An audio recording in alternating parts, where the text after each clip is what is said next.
sebelumnya kan saya waktu awal sekali masuk ke komannya Bang Willy kan saya terkaget-kaget karena kan yang setahu saya Bang Willy kan tadinya ada di kubunya Nikita Mirzani, yang mana data-data yang disampaikan oleh Nikita Mirzani itu kan berdasarkan data dari Topeng begitu ya kan. Nah saya itu kan saya berpesan Bang Willy siapin mental ya gitu, karena pasti akan diserang dengan buzzer-buzzer mereka, betul kan gitu Ya.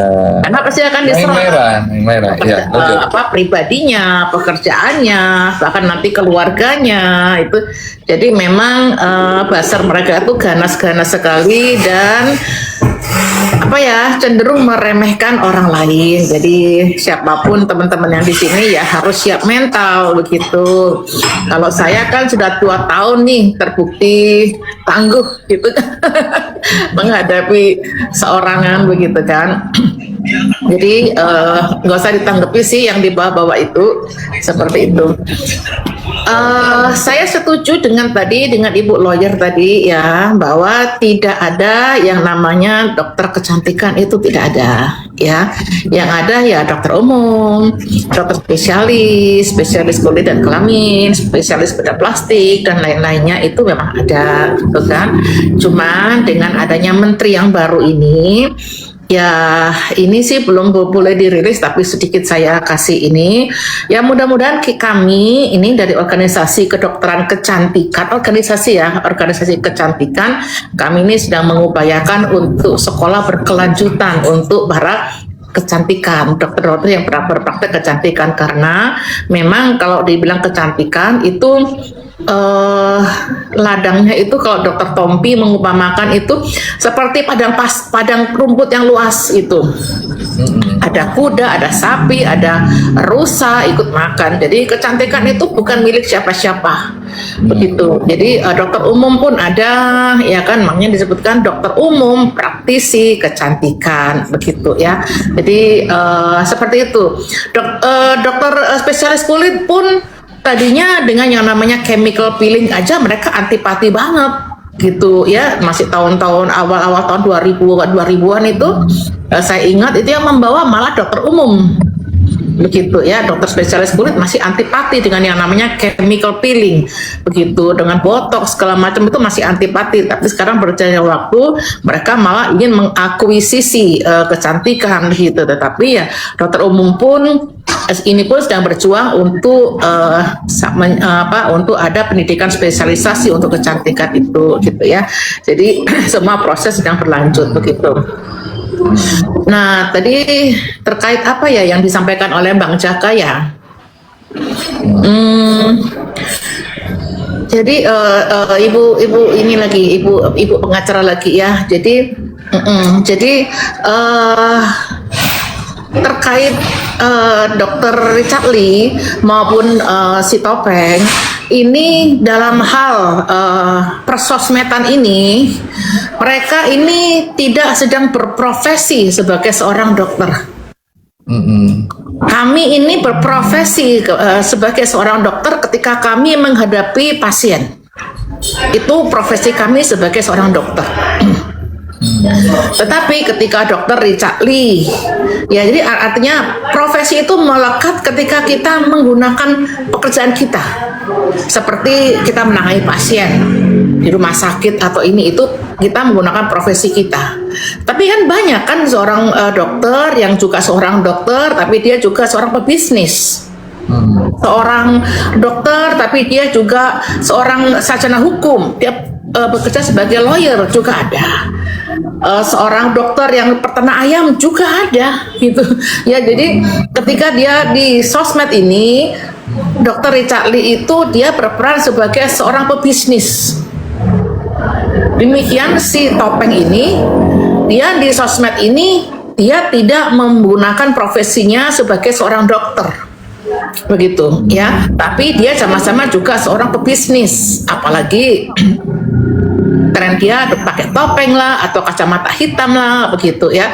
Jadi ini bukan sama sekali dokter gitu ya. Jadi kalau ada dokter ribut-ribut, bukan dokter yang ribut, pebisnis yang ribut Begitu. Ini saingan bisnis, gitu ya.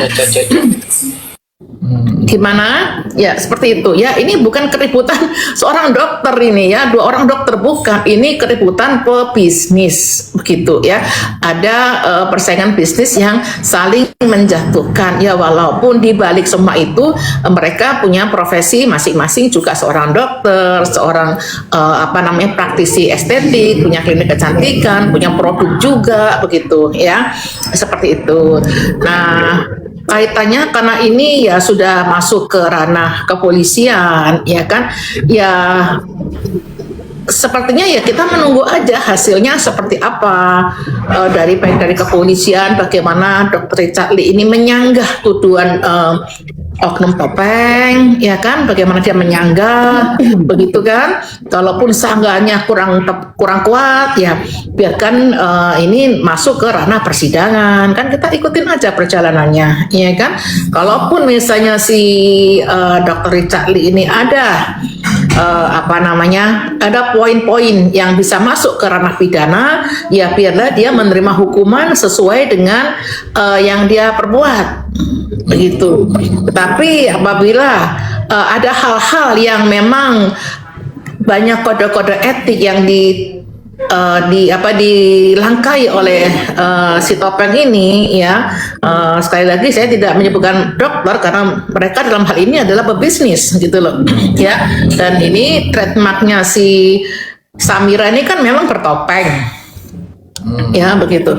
Jadi kalau memang apa yang dituduhkan oleh si topeng ini tidak benar, ya kan si Richard Lee ini bisa melaporkan kembali sebagai pencemaran nama baik, dan memang sekarang ini sedang dilaporkan kan terkait penuduhan dia tidak punya izin praktek dan sebagainya. Tetapi dalam kasus ini kalau dia tidak bisa dibuktikan tuduhan-tuduhannya ini, tentunya Richard Lee akan melapor balik, kan begitu. Ya kita jadi tersangka, sudah jadi tersangka. Betul, sudah jadi tersangka untuk sudah jadi tersangka pasal 27A. Sudah jadi tersangka untuk kasus tuduhan dia terhadap Richard Lee, di mana Richard Lee itu tidak punya SIP, itu dia sudah ada tuduhannya. Tapi kalau tuduhannya seperti tomat putih, seperti ini ya tidak terbukti, kan dia bisa melaporkan, karena ini kan ujung-ujungnya adalah perseteruan di bidang bisnis, saling menjatuhkan. Apakah tomat putihnya nggak ada, atau itu stem cell-nya nggak ada, itu kan semua bisa dibuktikan di ranah persidangan nantinya. Oke, terima kasih Dr. Janet, sebentar no. Ini baru pembukaan dulu. Oke. Saya tuh bingung begini, kok bisa ya undang-undang kita mengizinkan dokter ini sudah spesialis masih jadi pengacara, masih pebisnis. Kalau memang ada aturan advokat tidak begini, kita gugat batalkan supaya dokter jangan lagi ambil pengacara. Fokus pada profesi. Kalau ya, silahkan diperjuangkan itu Pak pengacara. Karena mungkin ya ada kelebihan waktu mungkin ya dari seorang dokter. Ya seorang pengacara pun kalau mau sekolah dokter juga nggak ada larangan kan, selama satu ada waktu, ada biaya, dan ya otaknya mumpuni, ya nggak ada larangan kan, begitu. Karena faktanya adalah banyak dokter yang tidak paham dengan hukum, gitu ya. Banyak dokter yang tidak paham dengan hukum, akhirnya mereka jadi sasaran tembak atau ATM lah istilahnya, begitu. Akhirnya mereka memperlengkapi diri dengan yang namanya sekolah hukum, begitu Pak. Jadi abang harus berbangga loh, karena ilmu yang diminati banyak orang, begitu. Dokter, kalau sekolah hukum itu beda dengan pengacara. Kalau sudah bicara pengacara itu sudah masuk pada profesi. Betul. Jadi tidak layak kalau diambil hukum, oke lah itu untuk menambah pengetahuan soal hukum. Tapi masih ambil pengacara itu kurang bagus dilihat. Jadi makanya memang ini regulasi diatur, masih seorang dokter mau jadi pengacara lagi.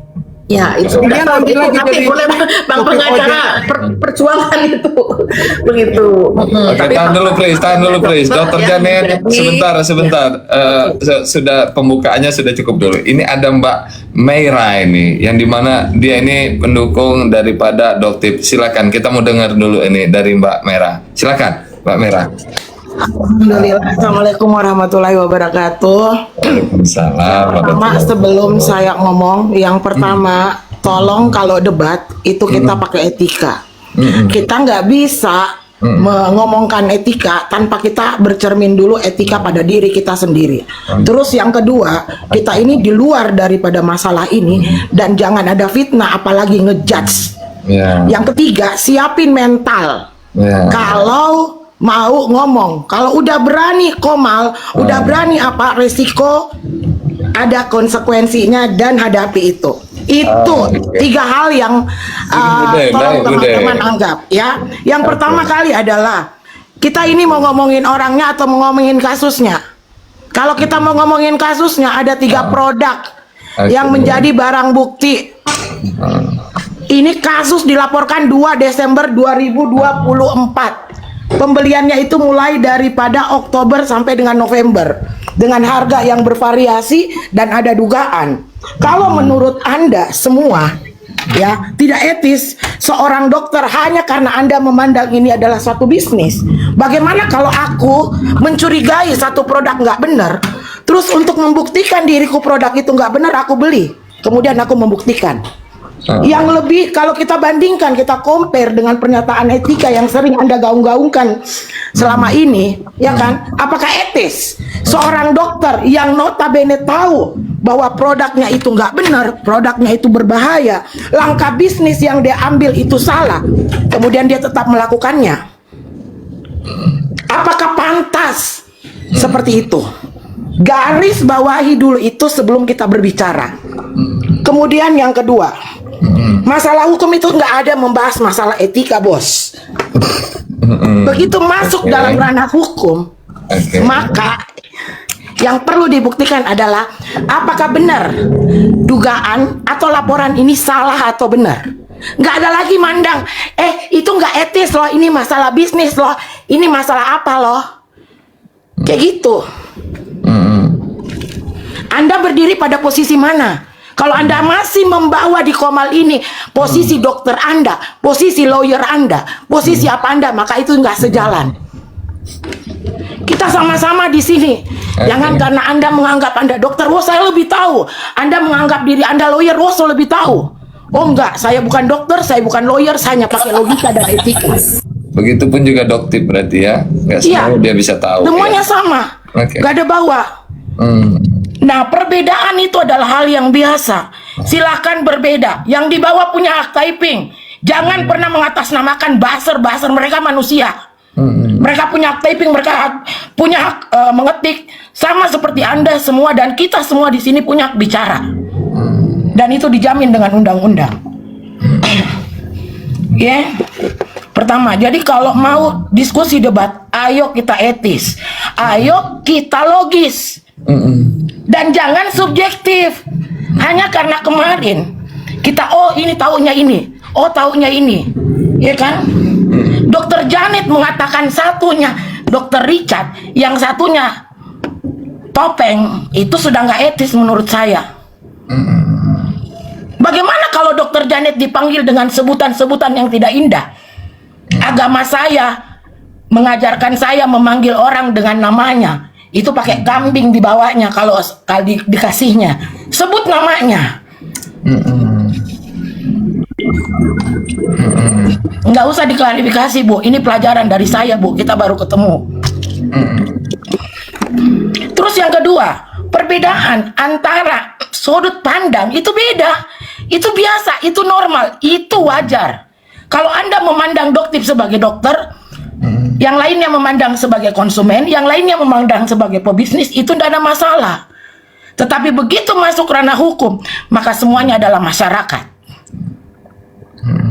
Apapun masalah hukumnya, yang perlu adalah membuktikan dugaan ini, tetapi masih pakai asas praduga nggak bersalah. Sampai dengan detik ini kita tidak bisa membuktikan bahwa Dr. Richard disalah atau Dr. Samira benar.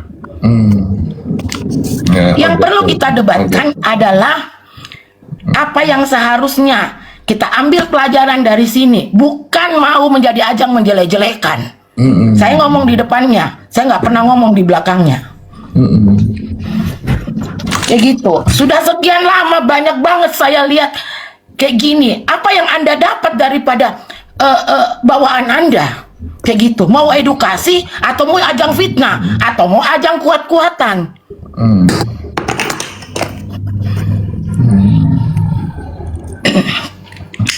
Nilai kita ditentukan dari cara kita, Bu.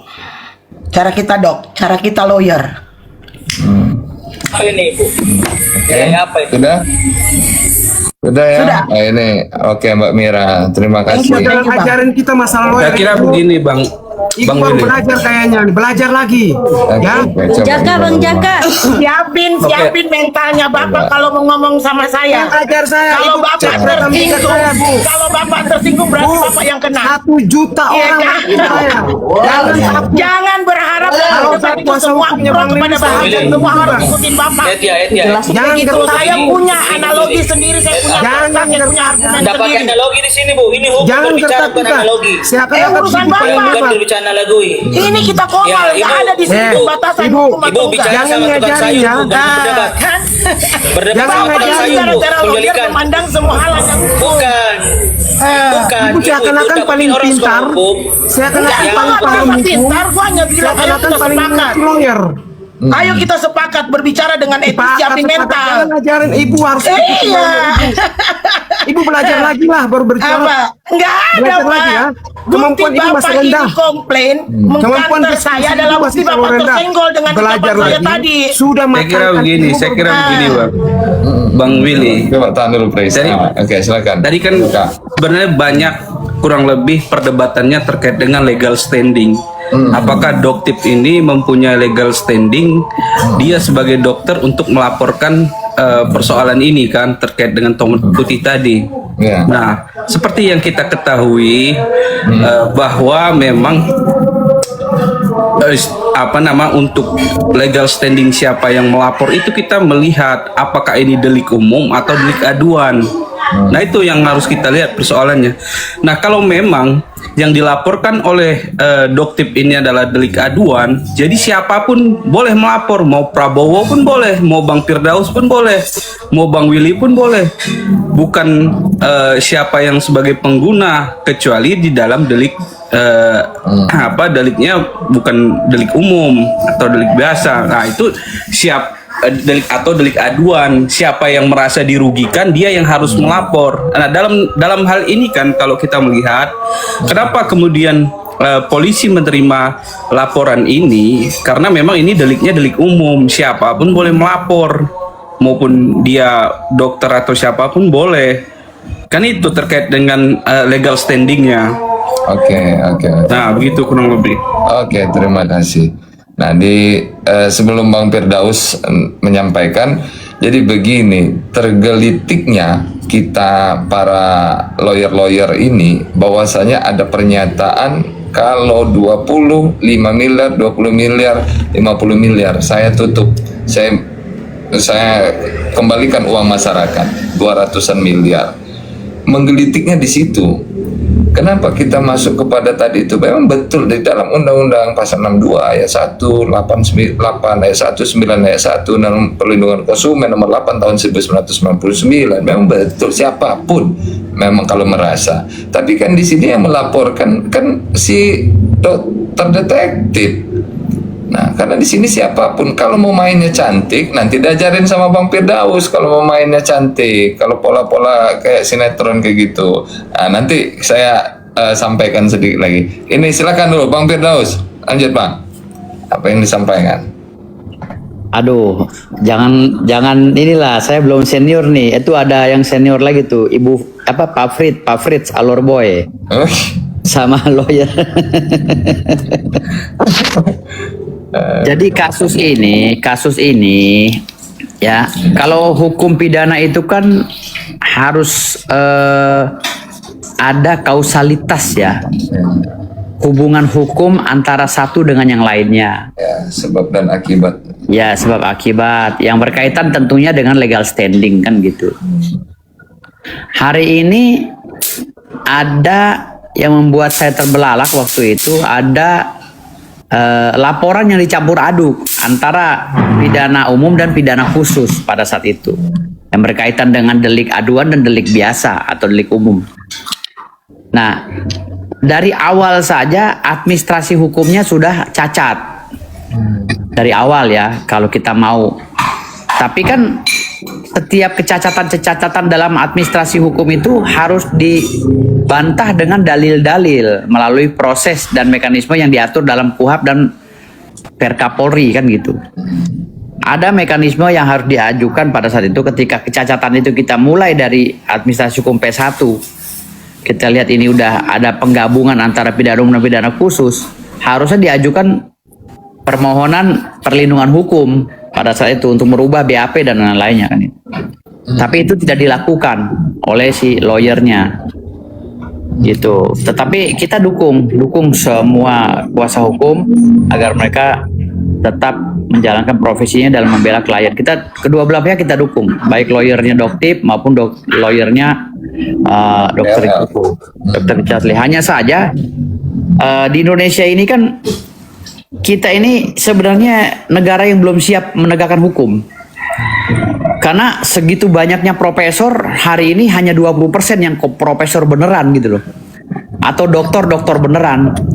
Atau sarjana beneran. Sisanya kan, ini kan nggak ada penelitian secara empirik yang benar-benar dilakukan gitu kan, atau dilaksanakan.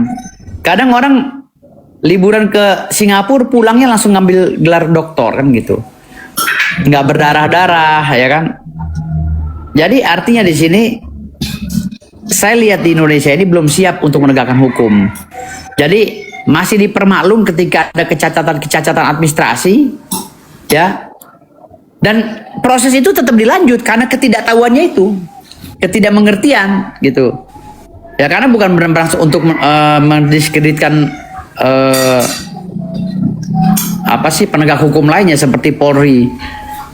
Polri ini kan hampir 80% anggotanya, penyidiknya itu mendapatkan pendidikan semi militer. Kalau pendidikan hukumnya malah kurang. Kadang-kadang mereka mengambil jalan pintas ya dengan kuliah online, atau kadang-kadang kuliah online-nya nggak masuk, dapat langsung instan dapat ijazah kan gitu. Kadang-kadang gitu loh. Betul.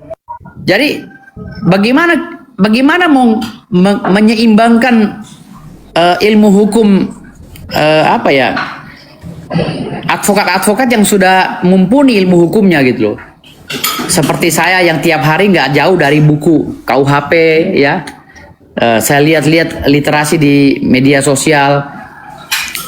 Bagaimana ketika saya datang ke kantor polisi ingin memprotes bahwa ini ada undang-undang, ada pasalnya. Akhirnya si oknum itu menjawab, maaf Pak, itu saya nggak pakai. Yang saya pakai adalah perintah pimpinan saya. Kita diajari untuk menjadi militer di situ. Bahwa pimpinan, perintah pimpinan. Ini kan kacau. Kalau seandainya penerapan hukum atau penegakan hukum ini dilaksanakan dengan cara yang begini, maka prosesnya akan terus udah nggak bisa diomong lagi. Udah carut marut. Gitu. Bapak bisa bayangkan sekelas saya memberikan pemahaman hukum sesuai dengan administrasi dan literasi, lalu dibantah oleh penyidik, katanya saya tergantung pimpinan saya. Mati nggak? Saya bilang pimpinan kamu bukan undang-undang, pimpinan kamu di bawah Perkap, saya bilang. Gawat. Akhirnya setelah saya berdebat sama dia 6 jam, saya berdebat di Polda Metro Jaya, diterima langsung. Laksanakan dalam proses administrasi hukum yang terjadi pada perkara Dr. Richard Lee melawan Dr. Tip ya. Ini saya sudah membaca sekilas ya. Saya tidak membaca berkasnya, tapi saya membaca melalui media sosial. Ini banyak kecacatan administrasi. Kenapa dilanjut gitu loh? Gitu loh. Namun karena di sini terbentur dengan egosentris kelembagaan, akhirnya ini proses cacat ini dilanjutkan. Sama seperti pembekuan saya ya kan. Pembekuan berita acara sumpah saya dipecat ya kan. Tanpa proses etik, akhirnya setahun baru diakui bahwa saya masih advokat dan bisa bersidang. Kan konyol. Setelah setahun saya nggak boleh bersidang hanya karena perintah lisan dari Ketua Mahkamah Agung. Sekarang saya bisa bersidang, kan konyol. Konyol banget gitu kan. Makanya saya bilang tadi sini, Indonesia ini masih 80% melaksanakan penegakan hukum itu dengan cara yang barbar. Lebih ke hukum rimbanya daripada hukum positifnya gitu. Makanya saya bilang tadi sini, saya kadang-kadang dalam menyikapi permasalahan hukum di Indonesia ini agak sedikit menggelitik ya, dan saya menyesal sekali sampai kacamata saya ini tebel ya, karena setiap hari baca-baca gitu. Menyesal sekali saya mempelajari ilmu hukum gitu. Kalau tahu dulu hukum Indonesia seperti ini, saya menyesal kuliah hukum sampai S3 kan gitu. Waduh, kan Iya. selesai juga bang, masih dokter kandidat. Iya, bulan 11 saya udah di wisuda. Makanya saya sangat menyesal sekali ya belajar hukum ini sampai double-double ya. Bentar ya bang, ambil Makanya buka puasaan dulu ya. Silakan lanjut dulu Iya, bang, iya. ambil buka puasaan dulu. Iya, iya. Ya udah, saya buka puasa juga deh. Oke, gitu aja ya. Dilanjut semuanya. Seperti itu. Ini Jadi saya mau teman-teman, menyampaikan kita bukan mencari salah dan benar dari sini. Kita mendiskusikan, mencari hikmah dan mengambil pelajaran untuk diri kita sendiri. Yang ngomong belum tentu benar, yang ngomong belum tentu baik. Tapi bagaimana kita mengambil hikmah daripada apa yang selalu kita diskusikan dalam Komal itu kepada kehidupan kita sehari-hari. Seperti itu. Saya juga tidak pernah menormalisasikan apa yang menjadi tindakan-tindakan buruk dari Dr. Richard Lee atau Dr. Samira. Tetapi mari kita secara objektif, jangan ada subjektif dalam satu kasus. Dan tolong sekali lagi, yang di bawah itu punya hak typing, yang di bawah itu punya hak komen. Jangan dibully, jangan di framing mereka sebagai dasar. lari nih Bu. Ya, Ibu, enggak tidak ada yang baper di sini Bu. Enggak Yang mau typing lari-lari. kita binatang, Jangan kasih lari. tahu Aku tidak ada ngebela marah. teman-teman aku yang di bawah. Kayak gitu, ya kan? Ibu juga Ibu membatasi. kayaknya Hidup Jokowi. Ibu membatasi Kayaknya kita ibu seakan-akan punya- kita ibu manusia kayaknya baperan punya yang ada obat di ya? sini. Mungkin yang ibu di punya bawah obatnya ya? tidak boleh Seakan-akan kita manusia baperan. Jadi yang di Jangan bawah dilarang kita, jangan ya, Yang jangan di ya, bawah jangan. Hidup Jokowi. Saya minta maaf. Saya minta maaf karena Suara- saya Mungkin ibu suara punya apa obat itu? ya? ada dalam Ibu jangan Komal punya obat ya, biasa di lapangan. yang obat sifatnya ya, Bu? etis dan logis dan tidak Enggak, menyerang Ibu, begini, pribadi. Bu. Ya kan? Ibu tidak perlu Dengan melarang Anda kita. menyerang pribadi Ya. saya itu Tidak boleh melarang Anda kita untuk levelnya di berbicara bawah begini, saya. begini. Maaf ya, Ibu maaf ya Bang seperti- Willy ya. seperti Kita dosen saya nggak- yang nggak mengajari menyerang saya pribadi untuk di tidak sini boleh ya. begini dan begitu dan begitu. Saya nggak mengatakan bahwa Dokter Samira itu etis. Saya Aduh, juga nggak kacau, mengatakan Ibu bahwa ngomong apa, Dokter kita Richard ngomong Lee apa, itu Ibu etis. ngomong apa? Tetapi apa Hidup Jokowi. ini adalah etis atau enggak? Seperti itu. Begitu Anda mengatakan kepada saya, Ibu belajar hukum dulu. Ibu ini dulu. Nah, pertanyaan saya, apakah Bapak lebih pintar dari saya? Apakah Bapak lebih bisa Saya dari pintar, saya? makanya saya bisa lulus kuliah. Nah, bukan Kalau Bapak tidak yang pintar, mana mengatakan mungkin diri saya bisa Bapak lulus kuliah. pintar. Apakah Bapak lebih etis? Enggak, Pak. Ya memang Kayak saya gitu. pintar, makanya saya bisa master. Kalau tidak pintar, mana mungkin saya bisa master. Malu Pak sama yang